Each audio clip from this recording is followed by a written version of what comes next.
Happy cookie party day. I've got some things to prep, so let's do it.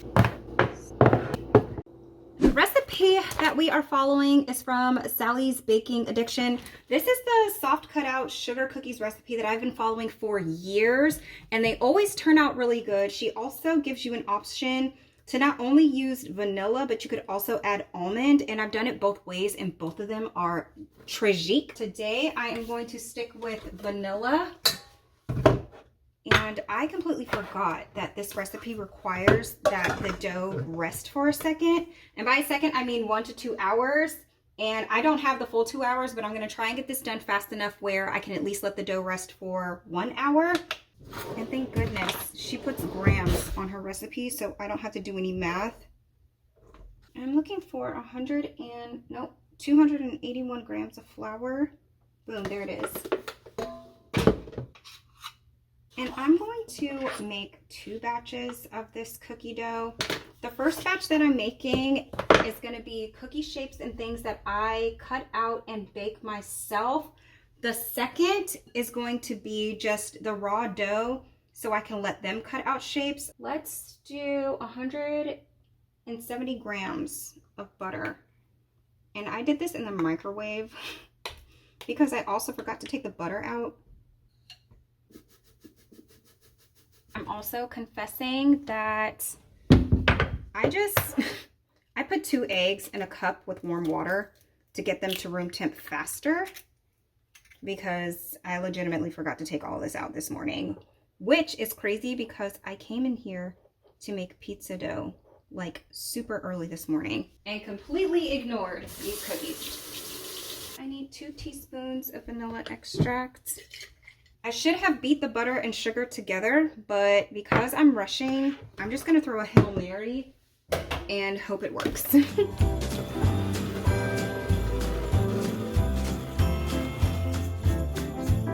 This dough doesn't even look bad.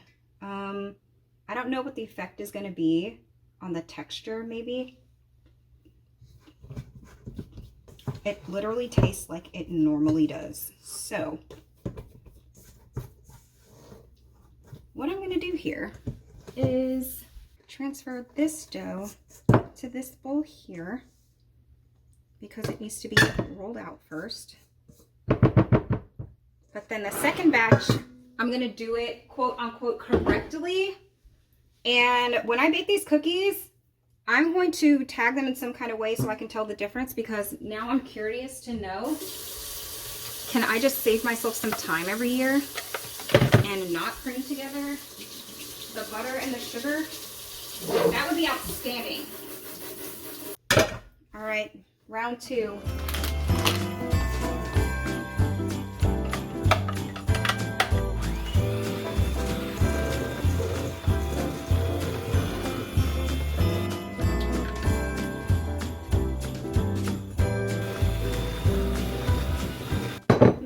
Is I need to measure out the dry ingredients, like bake like you have some sense. That's really what I'm trying to tell myself right now, because that first batch was off the rails low-key. 281 grams.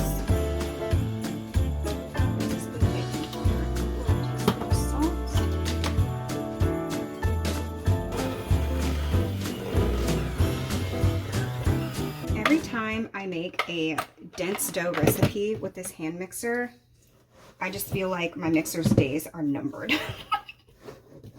I should either get a more powerful one or just take the L and mix this stuff by hand, but I don't be wanting to do that either.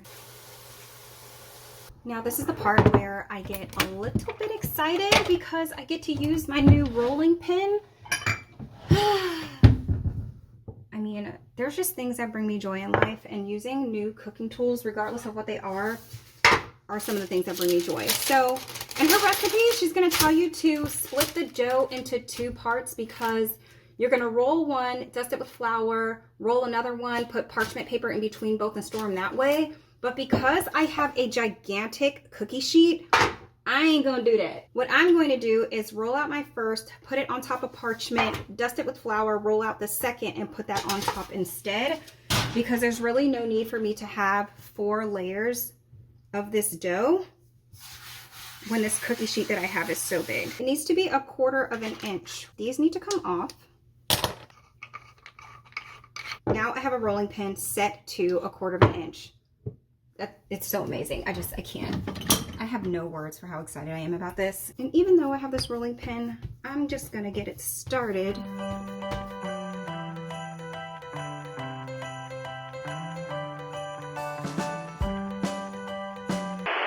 Alright, so I've completely abandoned that first idea because it was sticking to the cutting board still. So what I did instead was just transfer the dough onto parchment.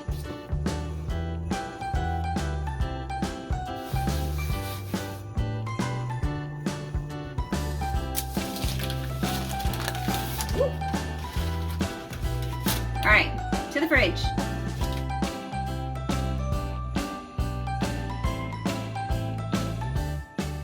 Next up, we have our supporting cast member next to our leading lady.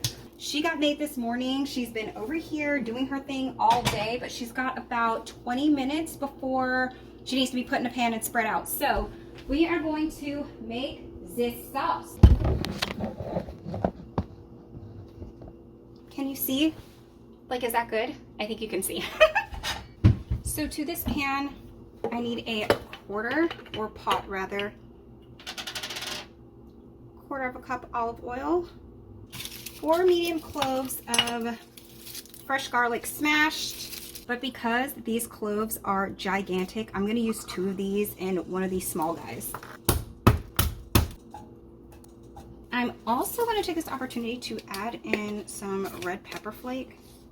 Recipe calls for 1/2 teaspoon, but I'm going to go with about this much. Whether or not that's a 1/2 teaspoon, I don't know. It also calls for 2 teaspoons of oregano, but because I don't have that, I'm just going to throw a tablespoon in here of Italian seasoning, which I feel like is about that much. Can add more later. While that is on the stove getting cozy, I need to handle these tomatoes. And I use, per Kenji's recommendation, whole tomatoes. Now, the brand that you use is up to you, but I'm going to smash these initially by hand because I find that this little stem part in here is not very good to eat. Nobody wants a tomato stem, so I'm just gonna go through here and like break up the tomatoes and pull that little stem part out. And also it gives me an opportunity to pick out any tomatoes that may or may not still have the skin attached. Oh my gosh, that wasn't even bad. Oh, thank the Lord. After that, I'm adding in, this is 2 teaspoons of sugar. And this is gonna sit here and marinate for a few minutes, let the flavors get all cozy and whatnot. And then I'm gonna let it cool. And after it cools, I'm gonna blitz this in either a NutriBullet or a food processor, just to get it a little bit more like a sauce texture instead of it being so chunky.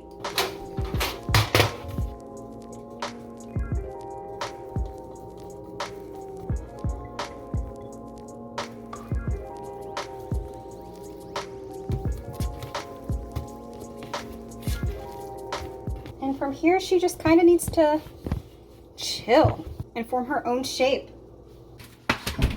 All right, let's cut some cookie shapes. Right, these are the shapes that I will be cutting for my dough. I have a Christmas tree, a snowman, a snowflake, an ornament, and a cute little gingerbread man. So I'm gonna put them on lined sheet trays and bake them that way.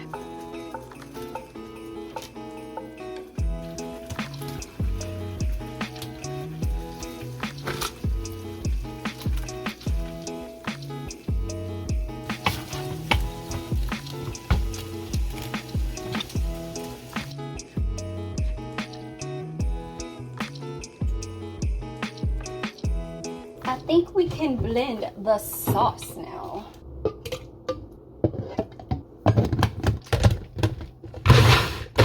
It's a chunky-ish sauce, exactly what I was going for. So the royal icing is going to come together pretty quickly. I use this meringue powder. I get it from Michael's, and all you need is powdered sugar, this meringue powder and some water. And then to color the royal icing, I'm gonna use 6 colors. I'm just gonna make one batch and then split it up into 6. So I've got my colors here. These are the Sunny Side Up Bakery food gel colors that I get from Hobby Lobby. I use these specifically gel colors. It doesn't have to be this brand because the regular food coloring is too watery and it can affect the consistency of your royal icing. I'm also going to separate them into these piping bags. I got these at Michael's as well. Again, I'm so unbelievably thrilled because her recipe is in grams. So I just need 480 grams of powdered sugar. And I'm gonna sift it because powdered sugar is notorious for being lumpy, and I honestly don't have time for lumps. Well, actually, it looks like I need to do a switcheroo here because my alarm to put the pizza in the oven is about to go off in just a couple of minutes. So I am going to be using mozzarella. This is low moisture mozzarella, the pizza sauce that we made, and then for pepperoni, I'm going to be using these pepperoni cup and crisp, and also a request was put in to make this half sausage. So I also have some sausage here to make half of this sausage pizza. So again, I'm just going to move these cookies real quick though, because I'm going to need to wash oil off of my hands, and I don't want oil anywhere near these cookies. And just coerce Hot Mama out a little bit so she at least does a little bit better of a job filling the corners.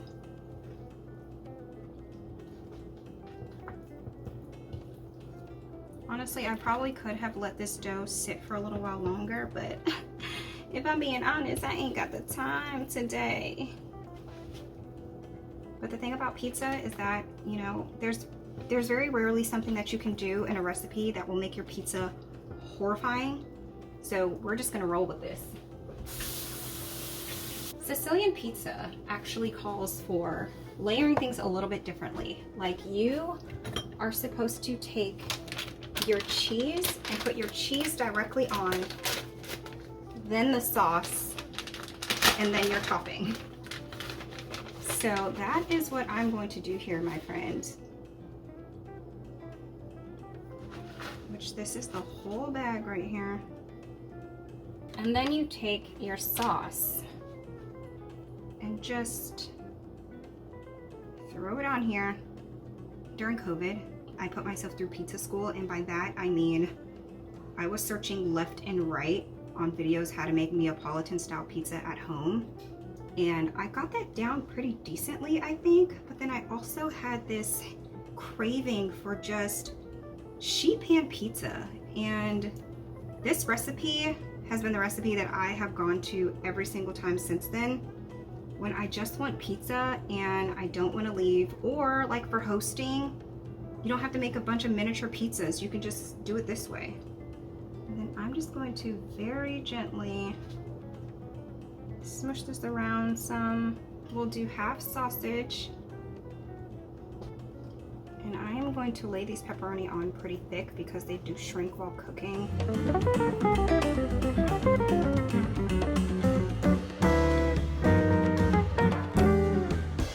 This is what we're looking like before the oven. 4 cups of powdered sugar, 3 tablespoons of meringue powder, 9 tablespoons of water, which is all of this. Girl, my bad.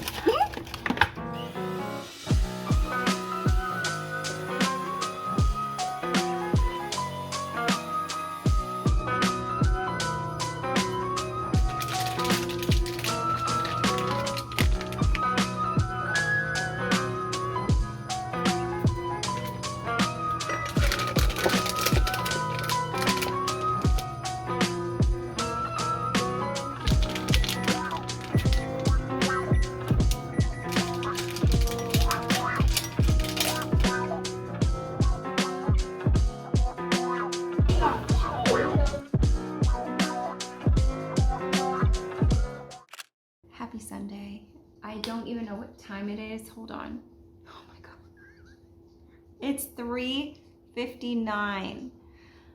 Okay, well, last night was a lot of fun. Lots of sugar cookies got made. I haven't personally tasted one yet, but I did make, I think, 2 that I kept for myself, and I will be tasting those today. Breakfast was great too. What did we eat? It was more mini waffles, just like regular waffles with the Christmas tree shape, and bacon, eggs, and grits. And oh my gosh, I happen to have heavy cream on hand, so you know those grits was like everything. After that, you know, it was just time spent cleaning up. Like, there wasn't a whole lot to do, but also I know myself, if I would have just left it, there's no way I would have gotten a chance or even wanted to until like deep into the week, and that was a no for me. I wanted to make sure that I was looking after my space. Can we talk about the rain? It has been pouring. Last night we were actually supposed to do like a little drive-by on some Christmas lights. There's this place that just spends all this money doing this humongous light setup, but the catch is it's not like a drive-by location kind of thing. Like, to fully immerse yourself in it, you need to park and get out and go walk around.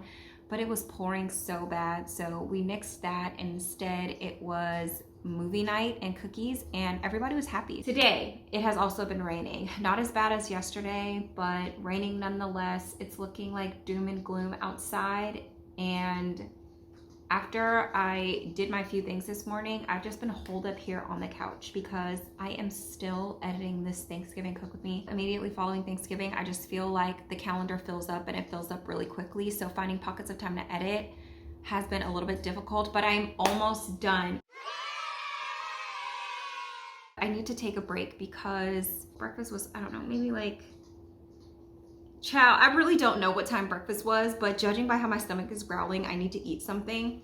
There are leftover wings in the refrigerator that I can take care of. I also have been wanting another one of those desserts I made for Thanksgiving, especially because I just passed the part where I made the caramel sauce. So I think I have maybe 1 or 2 of those left in the freezer. And also, I am so sorry if you can hear the popping in the back. This is my environment. This has been my little setup for the last few hours. Like, I got the fake fireplace on. Okay, the tree is lit. And also, this got done. Ooh, was it yesterday? Oh my gosh, these days feel so long.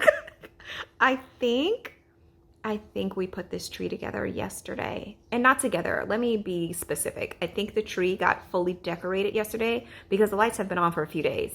And I don't know, maybe it's just me, but there is something I find extremely beautiful about just a plain tree with lights before everything else gets put on it. I don't know if I'll ever take a year and just do lights on a tree, but I don't know. It was really pretty to look at for the last few days. And then I had my laptop here, which also needs to be plugged in because apparently it's dying. And I did drink a little bit of water. Mind your business. But like I said, now I think I need to take a break and eat something and like watch somebody else's Vlogmas video. Oh my gosh, can I wait a second? Okay, let's go heat up lunch real quick and then let's have a little chat about Vlogmas. There's gotta be more. Yep. 1, 2, 3, 4, 5, 6, 7, 8, 9. Gonna make it a 10-piece.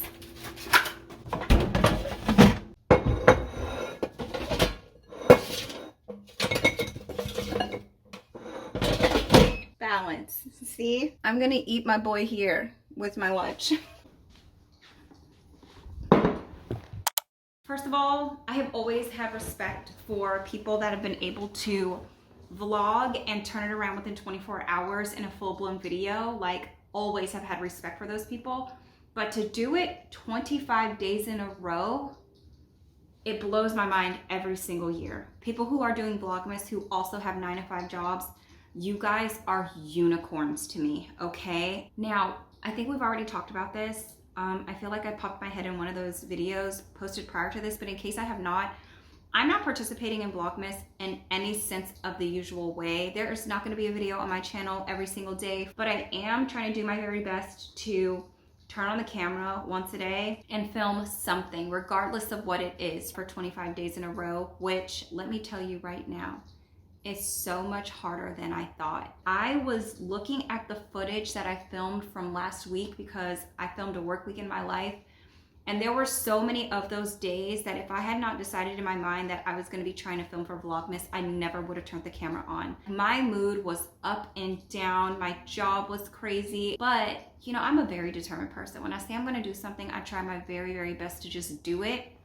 So if you're watching that work week in my life, because it should definitely be posted before this video, girl, I had a bad week. And I don't wanna say a bad week, because that's just being dramatic. I had a rough week, and several of those days y'all would have never seen if I wasn't trying to participate in some form of Vlogmas. With that being said, give your favorite creators some grace, watch their content, watch their ads if their channel is monetized, because they are putting in work, okay?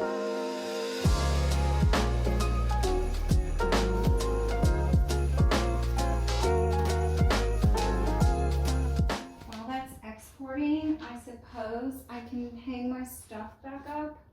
The projector was on this wall last night, so I took down my stuff and I need to put it back up before I decide I don't feel like it anymore.